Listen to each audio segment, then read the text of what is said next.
지난 2월 라오스 선교지를 다녀왔습니다.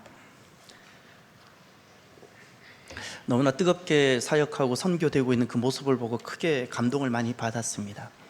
거기에 있는 선교사님이 이번 주 중에 소식을 전해왔습니다. 그런데 두 가지가 기억이 납니다. 하나가 이번에 중국 남부와 베트남을 덮쳤던 그 태풍이 라오스도 덮쳐서 라오스 북쪽 지방, 그러니까 우리가 프로방인가 그 유명한 관광지 이런 도시가 다 물이 범람하고 그리고 홍수가 나고 수많은 사람들이 가족을 찾지를 못하고 지금 가족을 찾는 울음소리가 가득하답니다.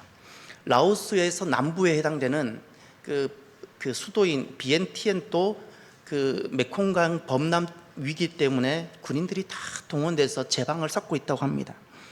또 하나가 이번 여름에 현지 목사님이 아주 열정적으로 제자 양육 사역을 하시고 거기서 길러낸 라오스 젊은 현지 청년들을 또다시 라오스 곳곳에 파송하던 아주 신실한 목사님이 이번 여름에 그 밤에 교회 안의 습격으로 현장에서 순교하셨답니다. 이것 때문에 지금 라오스에서는 큰 충격을 받고 여러 가지 어려움에 직면하고 있다고 합니다. 세상에서는 이와 같은 죽음을 불행하다, 불행이다, 미련하다, 또 저주다 이야기합니다. 그러나 하나님은 다르다 말씀하십니다. 성경의 역사와 교회의 역사인 교회사를 보면 성도의 죽음 그리고 순교, 실패로 이어진 적이 단 한 번도 없습니다. 죽음이고 순교인데 그것을 통하여 놀랍게 믿음이 세워지고 그리고 그렇게 갈망하던 부흥이 비로소 일어나는 것을 너무나도 많이 보았습니다. 하나님의 때는 언제 채워질까요? 우리의 얼마의 충성과 헌신이 있으면 하나님의 때가 채워질까요? 성경은 분명히 말씀합니다. 순교의 피가 하나님의 때를 채웁니다. 하나님은 그 피가 채워지기를 기다리고 계시는 겁니다. 그래서 순교의 피와 믿음을 마지막까지 지키는 성도의 죽음은 너무나도 귀합니다. 특별히 하나님께 이거보다 귀한 것이 없습니다. 순교는 하나님의 선택이고 하나님의 부르심이라면 순교의 가치를 알고 그 대열에 선 사람들에게 있어서 그 순교는 어떻게 나타나는가? 순종과 헌신의 삶으로 나타나는 겁니다. 그래서 순교는 하나님의 선택이라면 우리 사람에게 있어서 최선의 선택은 순종과 헌신의 삶입니다. 제가 한 번씩 저희 어머니 이야기를 합니다. 제가 그 이야기를 하는 이유는 제 인생에 제게 영향을 가장 많이 끼쳤던 두 분을 택하라 그러면 한 분은 목사님이고 한 분은 어머니이기 때문에 그렇습니다. 제가 어머니를 이야기할 때는 단순히 저희의 육신의 어머니이기 때문에 이야기하는 바가 아닙니다. 저는 저희 어머니를 영적으로 봅니다. 어머니께서 자랄 때 어떤 신앙의 모습을 보여주셨는지를 제가 생생히 알기 때문에 저는 어머니를 영적으로 이야기합니다. 그냥 단순히 제 육의 어머니를 소개하는 것이 아닙니다. 저는 저희 어머니를 이렇게 표현하고 싶습니다. 어머니는 여러 번 순교하셨습니다. 여러 번 순교하셨습니다. 목사님과의 관계에서 어머님은 여러 번 순교하셨습니다. 목사님과 함께 신앙생활하는 것이 항상 쉬운 것은 아니었습니다. 어떨 때는 어머니가 너무 아파서 제게 하소연하듯 이야기한 적도 있으셨습니다. 목사님이 이렇게 하셨으면 좋겠는데 왜 그렇게 하시는지 모르겠다고. 그런데 한 번도 어머니는 목사님보다 앞서가지 않으셨습니다. 목사님과의 관계 속에서 어머니가 순교하셨습니다. 아버지와의 관계 속에서 어머니는 항상 어머님이 순교하셨습니다. 저희 가정이 여기까지 올 수 있었던 결정적인 이유는 아버지의 리더십이 아니라 어머니의 순교였습니다. 어머니는 참 많은 사역을 하셨습니다.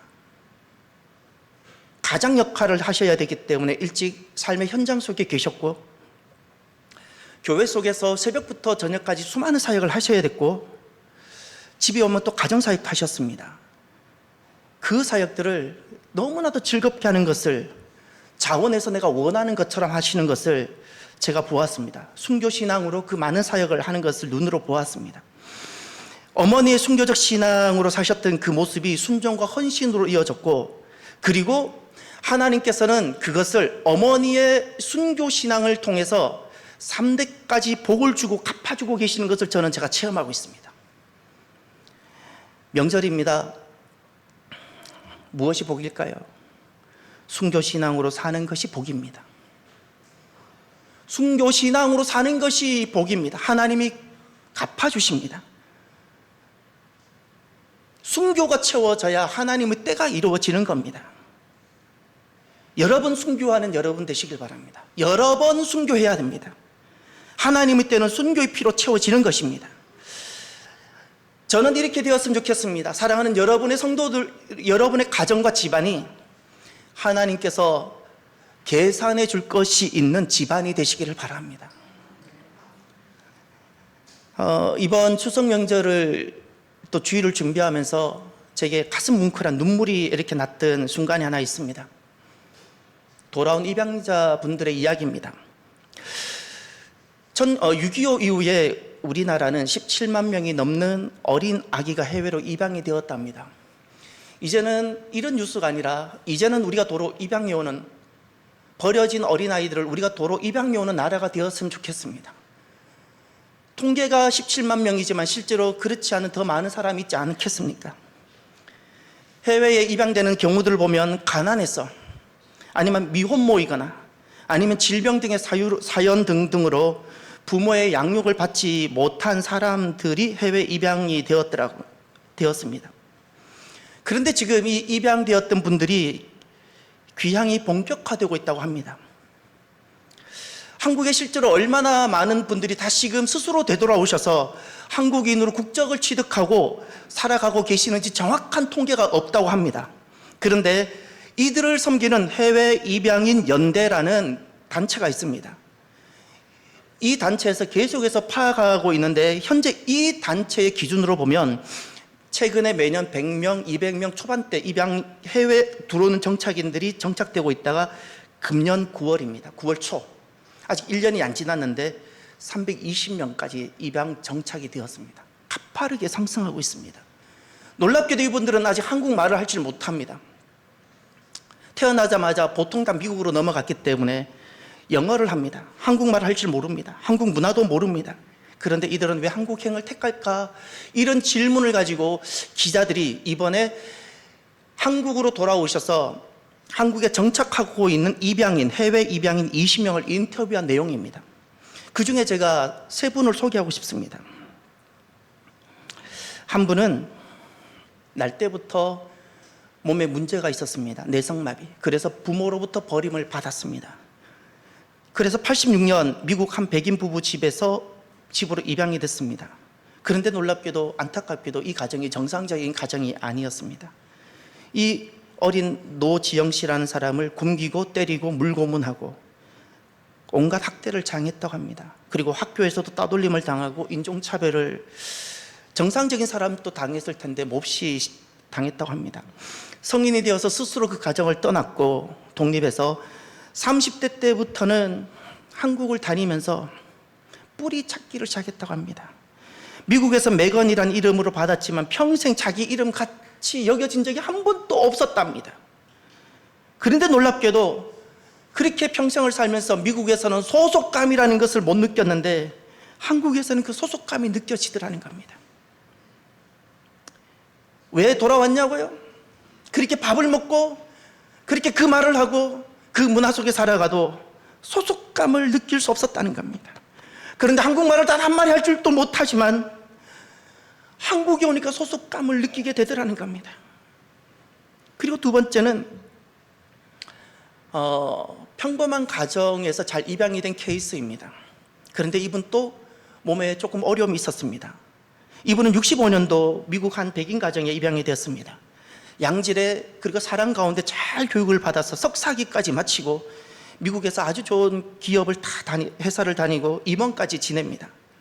그런데 은퇴를 하고 금년 6월에 그는 서울 서대문구에 정착하고 한국어를 배웁니다. 이렇게 이야기를 합니다. 한국에 살면서 제가 마땅히 가져야 했던 유산을 언젠가는 되찾고 싶다고 늘 갈망했습니다. 미국에서 이 사람은 미국 주류 사회 속에 들어가서 성공적으로 삶을 살았던 사람입니다. 그런데 그는 내가 마땅히 가져야 할 유산이 이 미국이 아니라 한국이라는 겁니다. 그래서 자기 자녀들에게 내가 죽으면 꼭 한국 땅 위에 화장해달라고 자녀들에게 요청했다고 합니다. 마땅히 가져야 할 유산이 미국의 주류 사회를 이루고 주류 속에 들어가서 살고 있는 그 미국이 아니라 한국이기 때문에 이 유산을 되찾기 위해서 자기는 돌아온다는 겁니다. 끝으로 세 번째 이분, 제가 이분 때문에 펑펑 울었어요. 소개하기 전에도 벌써 눈물이 나려고 하는데 물을 먹고. 세 번째 이분이 너무 제 마음을 아프게 했어요. 이분 또한 사랑 가운데 굉장히 잘 보호를 받고 한국 부모 못지않은 사랑 가운데 잘 양육된 케이스입니다. 이분 이름은 이성수라는 사람입니다. 88년도에 입양됐습니다. 그런데 그는 2014년도에 이미 한국에 들어와 정착을 했습니다. 미국에서 결혼하지도 않고 한국에 와서 배우자를 찾았고, 그리고 이제 4살 된 아들도 두고 있습니다. 그가 남긴 말이 이겁니다. 인터뷰를 하는데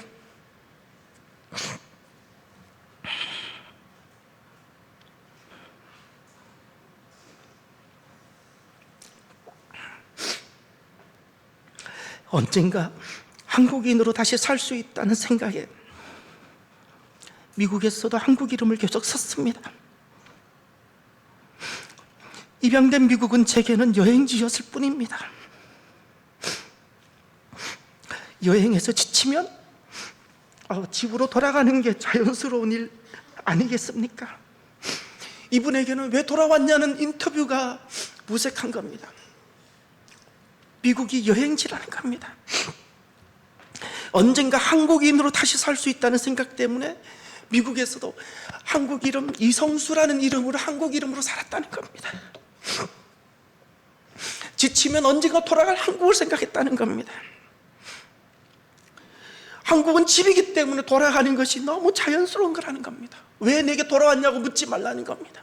왜 돌아왔냐는 말 자체가 잘못됐다는 겁니다.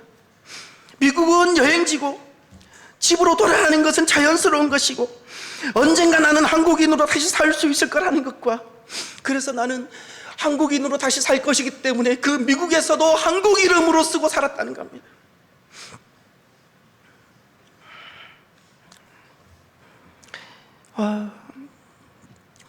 세상을 속에서 우리가 세상 속에서 사람들과 함께 살고 있습니다. 그런데 우리가 다릅니다. 사는 것이 다르고 생각하는 것이 다르고 추구하는 것이 그들과 다르고 심지어 같은 나라, 같은 동네, 같은 고향 사람인데 다르게 느껴집니다. 성도의 삶은 미국으로 어릴 때 입양되었던 이성수 씨의 삶과 같습니다. 입양된 세상은 여행지와 같은 것이고 집으로 돌아가는 것이 너무나 또 자연스러운 일이고, 언젠가 내가 천국인으로 다시 살 수 있다는 그 생각 때문에 세상 속에서 내가 수많은 이름을 갖고 있지만 그 이름을 사용하지 않고 천국에서 불려질 그 이름을 가지고 내가 세상 속에서 살아가는 겁니다. 그 성도의 이름을 가지고 내가 세상 속에서 살아가는 겁니다. 이 사람들이 성도입니다. 오늘 본문에 세상 속에 있지만 세상과는 다르게 사는 사람들이 등장합니다. 아브라함입니다. 아브라함 어느 날 하나님을 만납니다. 하나님을 만난 그 이후 아브라함의 삶은 마치 세상에 입양된 사람처럼 살게 됩니다. 13절에 보면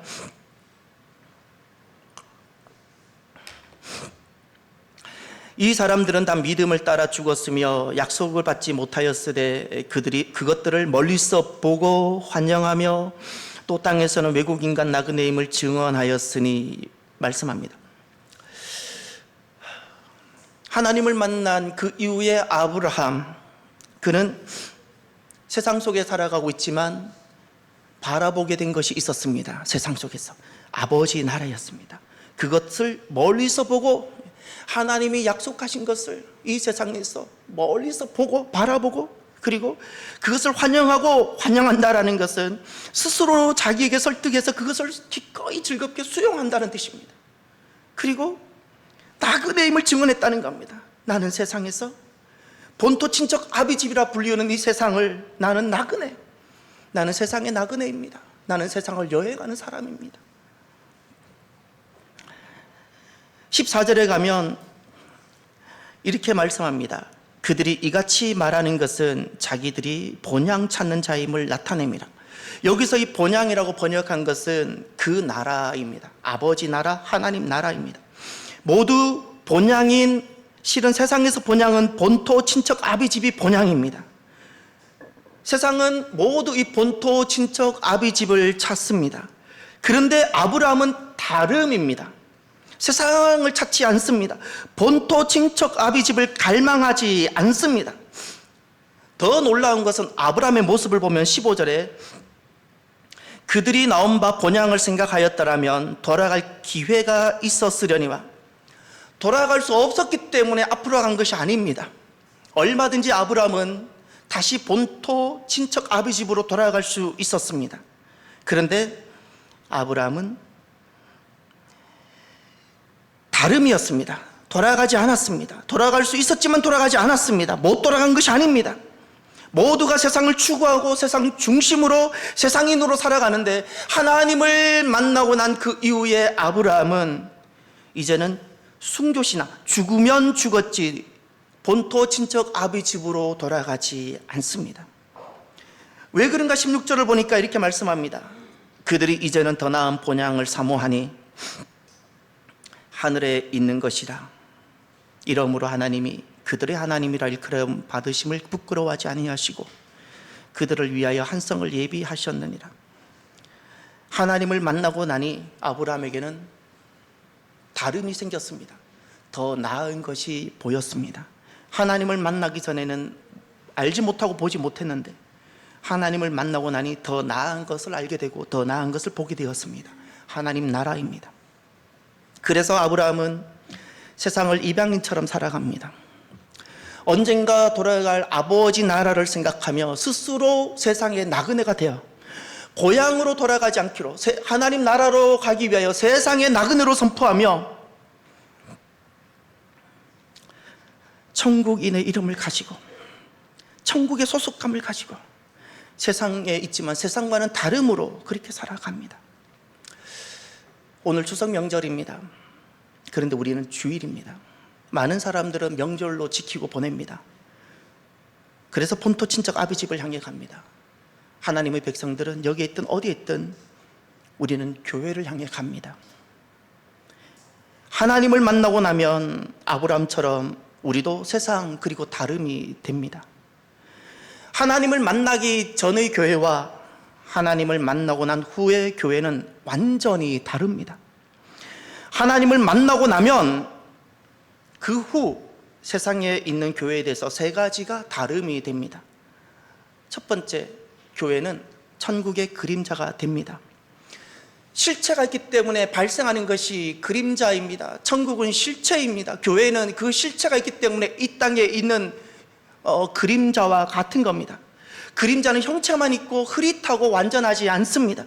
이 땅에 있는 교회는 항상 완전하지 않고 불완전하고 항상 우리에게 이슈를 제기할 것입니다. 그럼에도 불구하고 하나님의 백성들은 교회를 떠나지 않습니다. 하나님의 백성들은 그 흐릿한 실체, 흐릿한 그 교회라는 그림자에서 실체인 천국을 봅니다. 그리고 두 번째, 하나님을 만나고 나면 교회에 대해서 다름이 생기는데 그 두 번째가 교회는 천국과는 이정표입니다.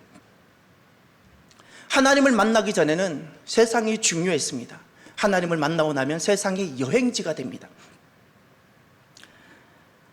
이제는 새로운 여행이 시작되어지고 이제는 천국 가는 여행자로 이 땅을 살아가게 되는 겁니다.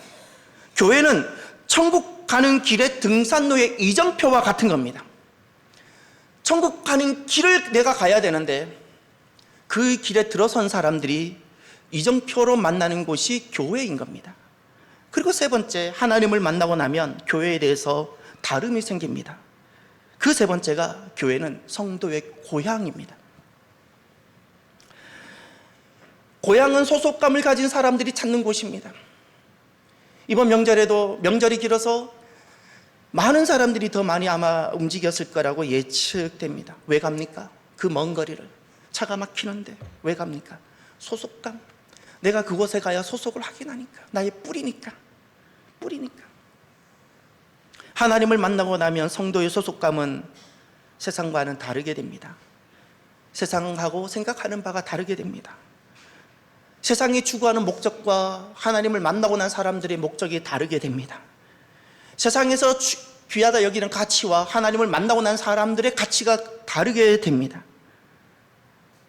하나님을 만나고 나면 교회는 영혼의 고향입니다. 그래서 돌아오는 것이 너무 자연스러운 일입니다. 그래서 어린 자녀들의 손을 이끌고 붙잡고 교회로 오는 겁니다. 하나님 백성이기 때문에, 내가 하나님 백성이라는 정체성이 있기 때문에 교회에 왔을 때만이 가장 만족한 곳이 되는 겁니다. 교회는 성도들에게 집입니다. 그래서 진짜 하나님 나라를 향해 걸어가는 참된 하나님 백성들에게는 우문 같은 질문이 있습니다. 뭘 그렇게 열심히 교회를 다니냐고. 주일 한 번만 나가면 되지. 교회 간다고 돈이 나오냐, 뭐 떡이 생기냐, 이런 질문이 천국을 향해 걸어가는 진짜 하나님을 만난 성도들에게는 이것이 적용되지 않는 이유가 교회는 집이기 때문에 집으로 돌아가는 길입니다. 집으로 가는 길이 교회입니다. 가깝기 때문에 올 수 있는 것도 아니고 멀기 때문에 못 오는 것이 아닙니다. 하나님을 경험한 사람은 교회는 집입니다. 저는 오늘 말씀을 마무리하면서 입양인 이성수 그분의 이야기를 한 번 더 언급하고 말씀을 마무리하고 싶습니다. 왜 한국에 돌아오냐고요? 언젠가 한국인으로 다시 살 수 있다는 생각에 미국에서도 한국 이름을 계속 썼습니다. 입양된 미국은 저에게 여행지였을 뿐입니다. 여행에서 지치면 집으로 돌아가는 게 자연스러운 일 아닙니까? 오늘도 저와 여러분, 이 명절에 우리는 너무나도 자연스러운 일을, 세상과는 다름의 삶을 살아갑니다. 이렇게 함께 천국 가는 저와 여러분이 되기를 주의 이름으로 축원합니다. 오늘 말씀을 마무리하면서 이 찬양을 함께 불렀으면 좋겠습니다. 말씀을 기억하며 오늘 예배 때 불렀던 거 날 세우네 찬양입니다. 우리가 이 땅 걸어가다가 지칠 때가 있을 겁니다. 연약해질 때가 있습니다. 그때 우리가 돌아갈 집이 있다는 것을 기억합시다. 잠잠히 주님을 찾고 기다리면 주님께서 저 산 위에 우리를 우뚝 세워주실 것입니다. 그 산이 아버지 나라입니다. 찬양합시다.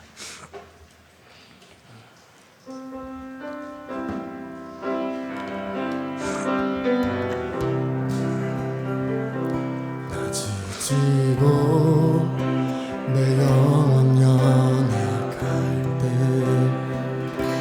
근심 속에 내 마음 무거워 주 오셔서 밀릴 때까지 나 잠잠히 주님을 기다려 날 세우서 저 산의 우뚝서리 날 세우서 풍랑 가운데도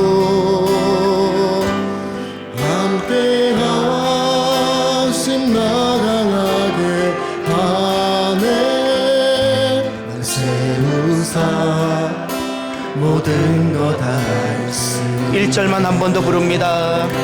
나 지치고 내 영혼 연약할 때 근심 속에 내 마음 무거워 주 오셔서 함께 하실 때까지 난 잠잠히 주님을 기다려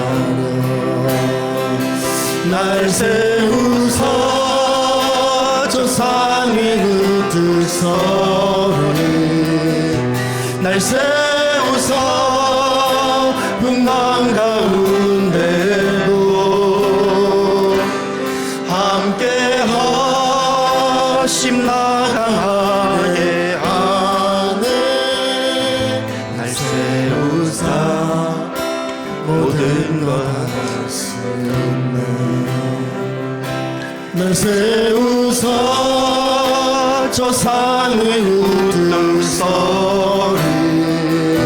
날 세우사 풍랑 가운데도 함께 하심 나강하게 하네 날 세우사 모든 것 할 수 기도합시다. 하나님을 만난 사람은 세상지가 여행지가 됩니다.